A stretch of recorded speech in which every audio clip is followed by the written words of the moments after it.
Master जी की बहुत ही बड़ी गवाही है। अपनी गवाही में बता रहे हैं कि आपने अपने लिए प्रोफेसर करी थी कि आप नई जॉब के साथ ब्लेस होने जा रहे हो। इस बहन ने विश्वास के साथ रिसीव किया और ये बहन बता रही है कि नई जॉब के साथ ब्लेस हो चुके हैं। हालेलुया। मेरी गवाही सारे चर्च मेरी गवाही ये है कि मैं अपने परमेश्वर को मंगिया सीगा कि मैंने 6 दिन काम वास्ते दे ते 7वां दिन मैं ऐसा बख्शिश करके मैं एतवार की छुट्टी भी ना कर सका क्योंकि तेरा काम भी नहीं छड़ सकती। मैं कहते प्रभु यीशु मसीह मैं बहुत बोल चुकी हूं।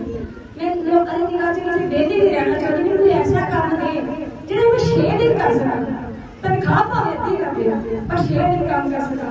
तनख्वाह भी खुदा ने चंगी है और कृपा की परमेश्वर ने 6 दिन का ही काम करना है और 7वां दिन छुट्टी है। खुदा का शुक्र होवे। और